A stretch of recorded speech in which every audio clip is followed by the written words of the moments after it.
Alright, so the deadline is passed. We got a whole lot of movement today. Real quick though on the KD trade, because now I've been able to sleep on it a little bit more.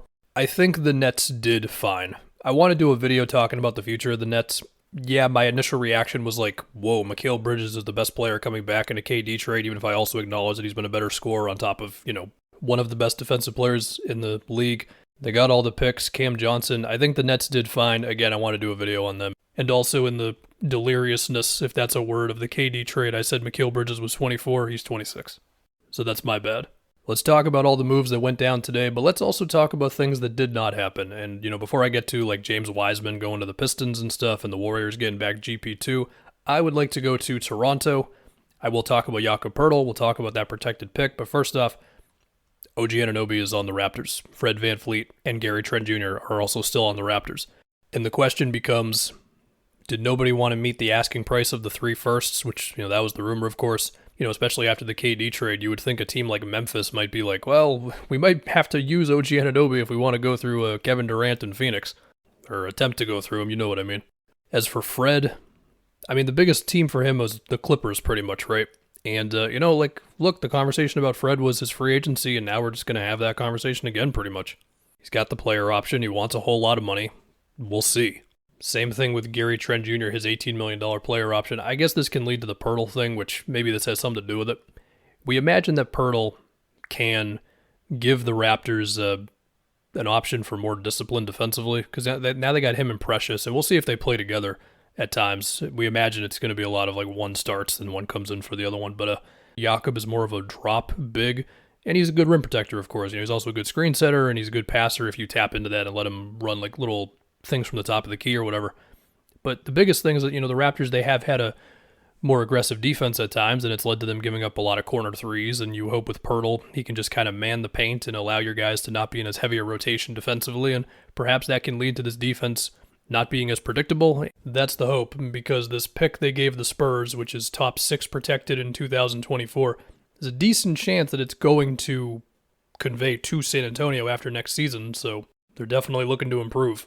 So we'll see there. And, there's always potential in the offseason for like sign-in trades with Fred or Gary Trent if that's the direction we're going in. I don't know. We'll see what Masai wants to do. The other thing that did not happen was John Collins did not get traded. It just, at this point, sure, fine. Let's keep going. Bojan also did not move, which for me at least isn't shocking. I don't know. I just kind of always got the vibe of like they're probably going to want to hang on to Bojan, and because I do think after another high draft pick, with Cade, Ivy, then whoever they pick, I think that's about where you start to have the, all right, let's try to win some games now thing. Let's go to Golden State for this James Wiseman to the Pistons, Sadiq Bay, where for 4 seconds it looked like Sadiq was going to the Warriors, but he's going to Atlanta, and then 5 second-round picks were sent to the Warriors, and then they rerouted those 5 seconds, I assume, for Gary Payton II. James Wiseman on the Pistons is interesting because they've already got a bit of a big man rotation. Jalen Duren is just straight up exciting with his finishing because he has the dunks, but he also has these like kind of graceful or nimble sort of moments of footwork or just using either hand around the paint to just try to get the shot up however he needs to. We see the potential with Wiseman to honestly do similar things to Duren, and Wiseman, he's had flashes in his career of like a jump shot and all that. Isaiah Stewart has already shared minutes with Duren on the floor, and we'll see. They got Duren and they have Wiseman. Will they try playing them together? Is it just going to be a matter of when one guy's in, the other guy's sitting? Marvin Bagley is still on the roster, so I don't know with him, but for Wiseman's sake, he's going to step in right away and set screens for Jaden Ivey. And Bojan and Killian, will depend a little bit on the rotations and all that. He can benefit from playing with Cade, of course, when next season comes around, and assuming Wiseman's still on the team. And also, he'll be able to make mistakes, and it won't be as big of a deal like it was with the Warriors. For the Warriors' sake, you could kind of view this as they traded James Wiseman for Gary Payton II, and with like 5 second-round picks flying any which way between it. Of course, we know that GP knows how to play within that Warriors flowing offense, and they were using him as a screen setter. They needed a point of attack defender. Yes, they traded the 2nd overall pick to get here, but let's face it, did we think Wiseman was going to be playing 25 minutes a game for them in the postseason? And with Steph Curry's age and Clay and Draymond and all that, I know it's been a rocky season for him, but this is just kind of where they are. As for Atlanta with Sadiq Bay, so the interesting thing with Sadiq is he's better on catch and shoots than he is on like pull-ups, step backs, that sort of thing, which I guess makes sense for the average player, but the Pistons have encouraged him to kind of dabble in some of those things. And now with Atlanta, we imagine it's going to be a lot more just catch and shoots. And we'll see how Sadiq reacts to that. I mean, I could be wrong. Maybe they do envision him as a bit more of a ball handler, but it's just, look, you can find plays recently of him like working on screens and getting the defender in his back. Like he was doing a little bit of that against the Celtics. And I do think with just how much Trey and DeJounte do for Atlanta's offense, like I do think it's going to be a bit of an adjustment from Sadiq, so we'll see. So Josh Hart to the Knicks. I mean, how many games is it going to take for Tibbs to play Josh Hart like 36 minutes a game? I know that they've got Grimes and RJ there, so I mean, it's not a seamless thing to figure out, but Tibbs is going to love Josh Hart, man. He's going to play hard defensively, fight around screens, grab a bunch of rebounds, hopefully shoot some threes. Blazers got a lottery-protected first, Cam Reddish. With Cam Reddish, we see the potential with him. We see the size. We see the moments of him breaking down guys off the dribble. We see the random nights where he'll go nuts from three. It's mostly just a matter of consistency with him. But for the Blazers' sake, well, they also got Thibault today. They got some second-rounders. Again, the Knicks lottery-protected first, which I think becomes a bunch of seconds if it doesn't convey. So, I mean, the Blazers definitely added to their future assets a bit. I mean, we all know the story with Thibault at this point. He's way better on defense than offense. I feel like Thibault is better defensively than Josh Hart, but Josh Hart is a better overall player. So we will just see how the Blazers can get Thibault going on offense besides just hoping he makes his threes. Like, is it him setting screens? Is it him involved in actions? I don't know. Let's go to the Clippers. They did a bunch of stuff. They got Eric Gordon, Mason Plumlee, Bones Highland. John Wall is now on the Rockets. Luke Kennard's on the Grizzlies, which that's a good pickup for Memphis because they needed more shooting. Reggie Jackson's also out for the Clippers. So their point guard position's a little interesting right now. I mean, there's the Westbrook buyout rumors. Hey, Terrence Mann has been getting more touches lately. PG and Kawhi can dribble. Bones Highland can dribble. And speaking of Bones, the Nuggets did not get what I imagine they really wanted, which was like a wing defender or something for Bones. They did end up with Thomas Bryant, so I mean, okay, backup center for Jokic, why not?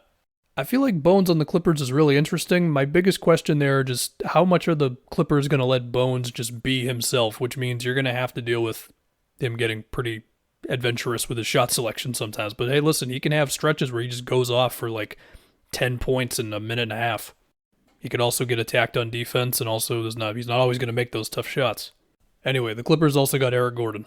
Yeah, I mean, the best version of Eric Gordon is a dude who can make 30-footers for you, basically. And for the Clippers' sake, I guess they believe that Gordon will just give them more than Luke Kennard was, pretty much. This does make me think about Memphis a little bit. I'm just bouncing around all over the place. So, like, their big get was Luke Kennard, who is a good shooter that I always wished either got more opportunity or shot the ball more, one of the two, I don't know. And they needed more shooting, so in that sense, okay. And they sent out Danny Green, who potentially could have been a rotation piece for him. If Danny's going to Houston, we'll see if they buy him out. In one sense, you don't have to go all in right now. In another sense, I don't know, it's fun getting good players. I mean, Luke Kennard's good, don't get me wrong, but yeah. We've already got news saying John Wall will be bought out by the Rockets. The thing with Wall at this point, like, yeah, he can still speed up your pace and he can still make good passes in transition and all that. It's just like, can you just make enough shots at an efficient enough rate from pretty much everywhere? The pull-ups, finishing at the rim, all of it. The center rotation of Zubats and Mason Plumlee, that feels pretty good. Plumlee's a good passer, of course, if you get him involved in dribble handoffs. It's kind of similar to what they were doing with Hartenstein a year ago. And, of course, they still have the small lineups in their back pocket, but why not just have two solid centers on the team? The other thing with the Hornets is now with Plumlee out and then with them just getting second-round picks, we imagine this frees up more minutes for Mark Williams, assuming that Steve Clifford will cooperate with that. The Sixers got Jalen McDaniels. He's a good defender. We will see how he handles potentially more three-point attempts. For his career, he's at about 34% from outside.